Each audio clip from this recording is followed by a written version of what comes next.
लड़की के पिता का कहना है कि इन्होंने फोर्स किया है अपनी पत्नी को अपने पिता के साथ रहने के लिए। क्या ऐसा संभव है?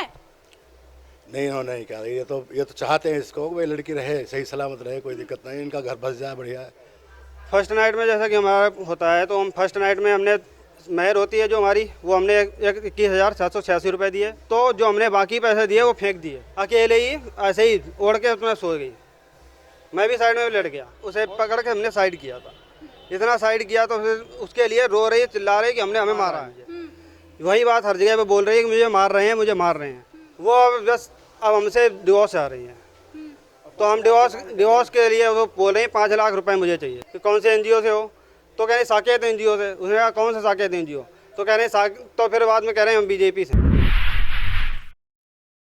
नमस्कार, मैं नमिता चौहान और आप देख रहे हैं एनसीआर समाचार। इस वक्त हम मौजूद हैं प्रहलादपुर पुलिस स्टेशन के बाहर और यहाँ पर मामला ये है कि लड़के पक्ष का कहना है कि लड़की लड़के के साथ रहना नहीं चाहती और वहीं लड़की पक्ष वालों का अलग ही आरोप है। लड़की पक्ष वालों का आरोप है कि उनके दामाद ने उनकी बेटी से ये कहा है कि आप अपने ससुर के साथ रहो, मेरे साथ नहीं। तो आइए जानते हैं क्या है पूरा मामला और आखिर बात क्या है। तो दोनों पक्षों की बात सुनेंगे, दोनों पक्षों की जानेंगे कि आखिर क्या मामला है और क्यों दोनों ही पक्ष एक दूसरे पर इस तरह का आरोप लगा रहा है। तो दोनों ही पक्ष इस वक्त हमारे साथ हैं। प्रहलादपुर पुलिस स्टेशन के बाहर हैं हम लोग और यहाँ पर दोनों ही पक्ष मौजूद हैं। तो हम आपको दोनों ही पक्षों की बात दिखाएंगे और दोनों ही पक्षों की बातें सुनाएंगे। तो हमारे साथ इस वक्त लड़का है जिसका कहना है कि ये पीड़ित है। तो इनसे ही पहले जानते हैं कि आखिर क्या मामला है, बताएं आप। हमारे साथ इन्होंने ये बुलाया हमें। पहले तो हम ये लोग आराम से आए कि थोड़ी बहुत घर में बात हुई हमारी। तो उसमें पहले आप अपना नाम बताएं, आप रहते कहाँ हैं ये बताएं। मेरा नाम गुल मोहम्मद है, मैं पुल प्रहलादपुर में रहता हूँ। और हमारे घर में हमारे साथ हमारी नवंबर में शादी हुई थी। तो हमारी बीवी से हमारी बात हुई, हमारी थोड़ी सी घर में हो जाती है, तो उसमें बात हो रही थी। तो उसने में वो फ़ोन उठा के फ़ोन करने लगी एकदम से अपने माँ बाप को फ़ोन करके फिर बुलाया, सब आ गए उसमें। हमने और वहाँ पे हमारी जो भी बात थी कि थोड़ा सा हमने उसे पकड़ के हमने साइड किया था। इतना साइड किया तो फिर उसके लिए रो रही, चिल्ला रही कि हमें मारा है, इसके लिए बोल रही है। ये कब की बात है? ये 17 जनवरी की, हाँ 17 जनवरी की बात है, 2022 की। 17 जनवरी 2022 की बात है ये सुबह वही 10 बजे के आसपास की बात है, 10 साढ़े 10 बजे की बात है। और हमने उस टाइम पे इनके माँ बाप आने वाले थे घर पे लेने के लिए। तो हमने कहा कि चलो ठीक है, शॉपिंग की हमें शॉपिंग करनी है। तो हमने कहा चलो ठीक है, शॉपिंग करा देंगे तुम्हारी। अभी थोड़ी देर पहले ही हम वीडियो बना रहे थे और बात ये हुई है कि पुलिस ने हमें वहाँ वीडियो बनाने से मना कर दिया, जबकि हम थाने के बाहर वीडियो बना रहे थे, थाने के अंदर वीडियो नहीं बना रहे थे। तो वहाँ पर क्या हुआ है कि पहले लड़की पक्ष वालों का ये कहना था कि आप सिर्फ लड़कों का ही मत दिखाओ, हमारे साथ भी गलत हुआ है, हमारा भी दिखाओ। तो हमने कहा चलो ठीक है, मीडिया वैसे भी फेयर काम करती है, तो हम आपका भी दिखाएंगे और लड़के पक्ष वालों का भी दिखाएंगे। दोनों जने आप आए और अपनी अपनी बातें रखें, कौन सही बोल रहा है कौन गलत बोल रहा है इसका फैसला फिर आगे हो ही जाएगा। लेकिन जैसे ही कैमरा ऑन हुआ, जैसे ही वीडियो बनाना शुरू किया गया, वैसे ही लड़की पक्ष वाले मुकर गए कि नहीं, हमें वीडियो नहीं बनवानी। और अंदर थाने में जाकर के एसएचओ से ये कह दिया कि भाई हमारे साथ बहुत गलत हो रहा है, हमारी इज्जत उछाली जा रही है, हमें कैमरे पर लाकर बदनाम करने की कोशिश की जा रही है। तो इससे आपको साफ साफ पता चल गया होगा कि कौन गलत है और कौन सही है। तो अब हम लड़के पक्ष वालों के, यानी कि जो पीड़ित है, असलियत में जो पीड़ित है, उसके घर पर आए हैं और यहाँ वीडियो बना रहे हैं। क्योंकि साफ पता चला, अगर लड़की पक्ष वाले कैमरे के सामने नहीं आना चाहते तो ये साफ पता चलता है कि उनके मन में चोर है और वो कहीं ना कहीं गलत है, जो वजह है उनके कैमरे के सामने ना आने की। तो आप मुझे बताएं कि पूरा मामला क्या है और थोड़ा विस्तार से बताएं कि आपके, सबसे पहले मुझे आप ये बताएं कि आपकी पत्नी का नाम क्या है? सोफिया खातून। क्या हुआ था और कब शादी हुई थी आपकी? हमारी नवंबर में शादी हुई थी और हमारे 2 महीने हुए थे। जनवरी में 17 तारीख को हमारे आपस में थोड़ी बहुत लड़ाई हुई बातचीत में। उसके बाद हमने उसे, वो हमारी बहन खड़ी हुई थी, उसके ऊपर एकदम से झपटी थी। तो हमने उसे साइड किया था, साइड करने तो उसे बोल रही है कि मार रहा है मुझे। वही बात हर जगह पे बोल रही है कि मुझे मार रहे हैं। और हमें उसके बाद से फिर 18 तारीख को फिर वो लेके गए उसे, रजामंदी से आराम से लेके गए, कोई दिक्कत नहीं थी कि सब कुछ नॉर्मल था। उसके बाद से फिर इल्ज़ाम लगाने शुरू कर दिए, ये मुझे मारते हैं, ये मुझे ऐसे कुछ भी बोलते रहते हैं कि मारते हैं, हमें अच्छे से नहीं रखते हैं, हमारे साथ उत्पीड़न करते हैं, हमारे ऊपर गलत नज़र रखते हैं लोग। अभी अब वो क्या चाहती हैं आपसे?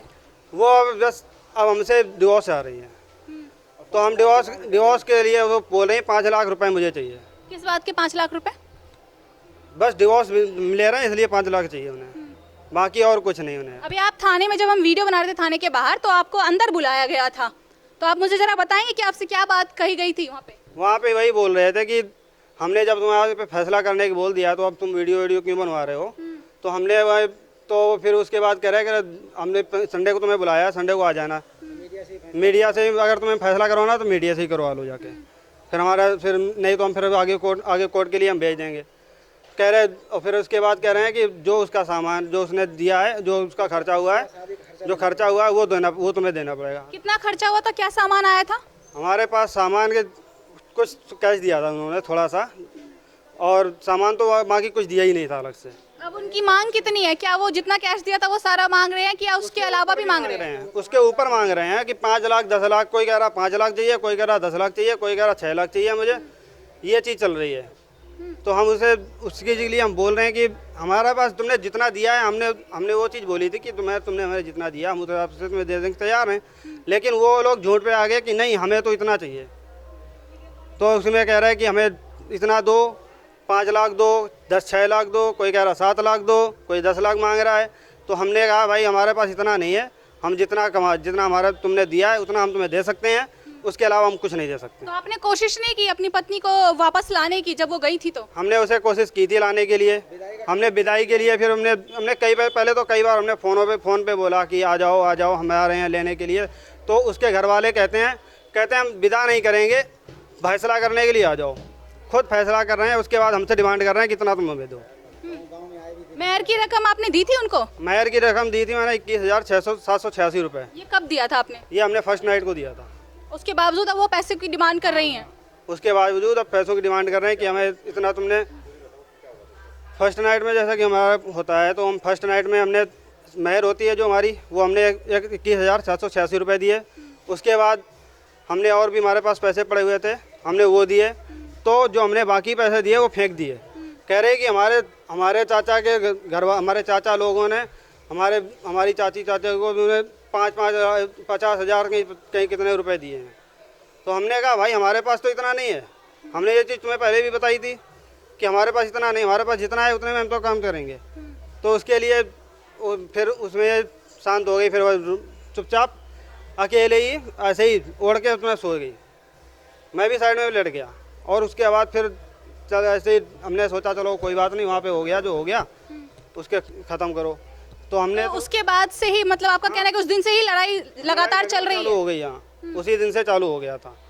उसके बाद आपका घर छोड़ के वो कितनी बार जा चुकी हैं? घर छोड़ के तो अभी तो पहली बार गई है, लेकिन हमने अभी वो भी कोई ऐसे नहीं कहा कि लड़ाई झगड़े में भेजा हो। लड़ाई झगड़ा ख़त्म हो गया था, उसके बाद हमने दूसरे दिन भेजा था। तो रजामंदी सब कुछ गई थी, लेकिन उसके बाद वहाँ पे जाके फिर नए इल्ज़ाम लगाना शुरू हो गए कि हमें मारते हैं, हमें ये करते हैं, हमें वो करते हैं। यहाँ कहाँ के रहने वाली हैं वो? कहाँ की? ये अकौड़ी कानपुर ज़िला। वापस कब आई वो? वापस आई नहीं, सीधा आज वो कहीं भी अगर फैसले के लिए भी बुलाते थे तो उसके घर वाले कहते हैं हम लड़की को लेके नहीं आएंगे, हमारा सामान जो है मैं दे दो, उसके बाद हम करा देंगे डिवोर्स का साइन करा देंगे, ये बात बोलते हैं हमेशा।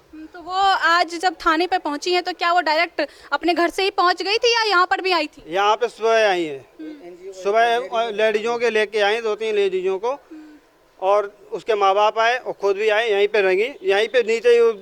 और यहीं पे हमें धमकी भी दे रहे, आओ नीचे आओ, मैं फिर बताता हूँ तुम्हें, ये करूँगा वो करूँगा। तो हमने कहा हम नीचे क्यों आए भाई, जब तुम हमें डायरेक्ट धमकी दे रहे हो मारने पीटने की, तो हम क्यों नीचे आएंगे।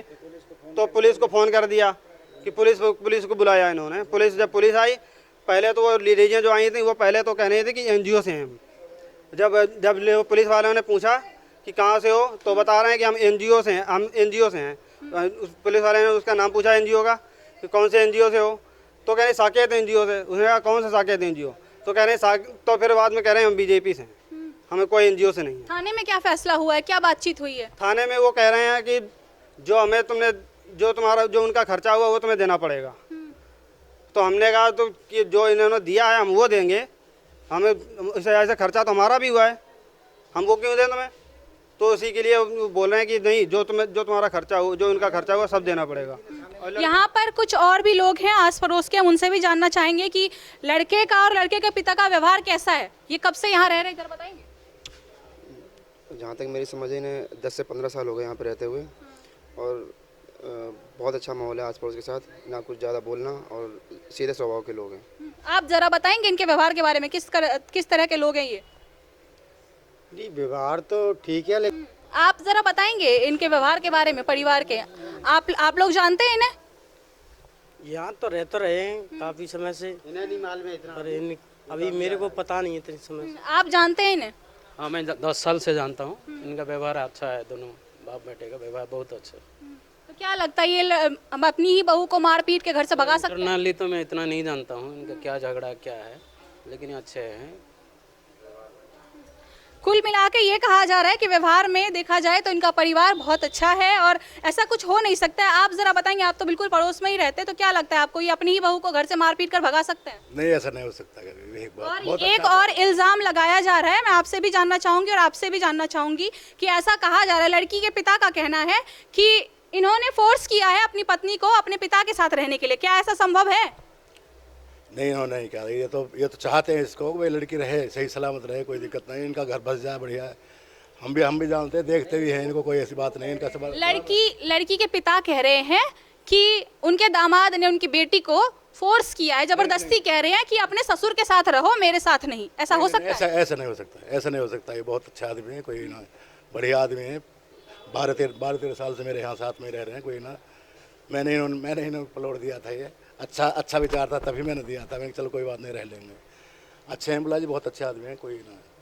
तो कुल मिलाकर लड़की पक्ष की तरफ से जो भी इल्जाम लगाए जा रहे हैं वो सरासर गलत हैं, और ये बात जो कही जा रही है कि ससुर के साथ रहने को कहा गया बहू को, ये तो सरासर गलत है, क्योंकि पूरा का पूरा मोहल्ला यहाँ इकट्ठा है और सबका यही कहना है कि इनकी कोई गलती नहीं है और इस तरह के तो ये इंसान ही नहीं है। तो आप जरा बताएं और क्या हुआ था?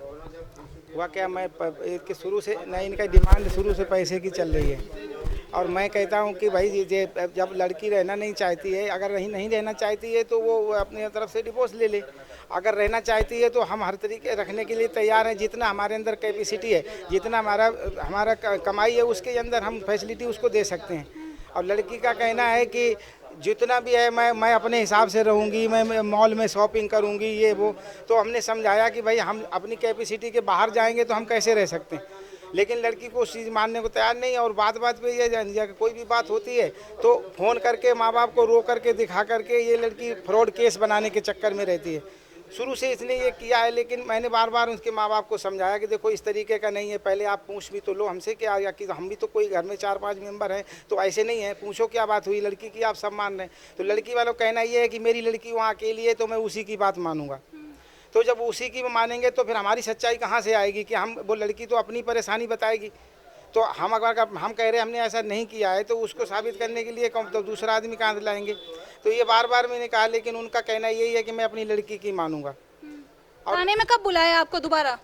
थाने में अगले संडे को बुलाया, इतवार को, और उन्होंने बुला करके यही बुलाया कि यहाँ पे फैसला हम करेंगे। तो मैंने कहा कि जो कुछ उनका लेन देन, अगर लड़की ने कहा है कि मैं वहाँ पे नहीं रहूँगी, उनके घर पे मैं नहीं रहना चाहती हूँ, तो लड़की नहीं रहना चाहती है तो वो हमने कहा कि ठीक है भाई, नहीं रहना चाहती है तो जिस बेस पे जिस तरीके से जो तरीका है उस तरीके से फैसला कर लो। तो उसका कहना ये है कि नहीं, मेरा इतना खर्चा हुआ है, उतना खर्चा, वो मेरी कैपेसिटी नहीं है कि मैं उतना खर्चा उसका भर सकूँ हैं। अब उसकी शादी का पूरा खर्चा थोड़ी दे सकते हैं, मेरे पास जो दिया है वही तो हम वापस दे सकते हैं। तो उनका कहना है नहीं, उसका खर्चा हुआ, तो जो खर्चा हुआ है उसने खर्चा किया है, हमने भी तो खर्चा किया है, तो वो कैपेसिटी भरने के लायक मैं नहीं हूँ, मेरी सलाहियत नहीं है कि मैं उतना पैसा भर सकूँ। अगर आपकी पत्नी वापस दोबारा आना चाहे, आपके पास रहना चाहे, तो क्या आप रखने को तैयार हैं? अगर इज्जत से रहेगी और हमारे जो अभी ड्रामा जो किया है, ऐसा ड्रामा दोबारा नहीं करेगी तो कोई दिक्कत नहीं है, हम रख लेंगे, कोई दिक्कत नहीं। अगर फिर से वही ड्रामा करती है तो फिर हमें फिर वही दिक्कत फिर फेस करनी पड़ेगी। जो अभी एक दिक्कत फेस कर रहे हैं वही फिर फेस करना पड़ेगा हमें, तो इससे क्या फ़ायदा है? लड़का अपनी पत्नी को रखने को तैयार है, पीड़ित होने के बावजूद भी इनका कहना है कि मैं अपनी पत्नी को रखने को तैयार हूं, अगर वो इज्जत से रहना चाहती हैं तो। वहीं थाने में इनको ये कहा गया है कि आप दोबारा संडे को आइए, इतवार को आइए और फिर फैसला करते हैं। आपकी जो भी परेशानी है उसको सुनेंगे और साथ ही साथ ये भी कहा गया कि शादी में जो कुछ भी खर्चा हुआ था, जो लड़की मांग रही है वो आपको देना पड़ेगा और तभी जाकर के ये मामला निपटेगा, तभी जाकर के आपका पूरा फैसला होगा। लेकिन लड़के का ये कहना है और लड़के के पिता का कहना है कि हमारे पास इतनी संपत्ति नहीं है कि हम लड़की के शादी का खर्चा पूरा वापस कर सके। हमें जो दिया था हम वो वापस देने को तैयार हैं और अगर वो वापस आना चाहती है, हमारे घर में इज्जत से रहना चाहती है, तो हम रखने को भी तैयार हैं। अब देखते हैं इस मामले में आगे क्या होता है, प्रशासन क्या फैसला लेती है, क्या इनको न्याय मिलता है या फिर लड़की पक्ष जो चाहते हैं उनको भुगतना पड़ेगा, इनको वो पैसे भरने पड़ेंगे। कैमरामैन हफीज के साथ मैं नमिता चौहान, NCR समाचार, दिल्ली।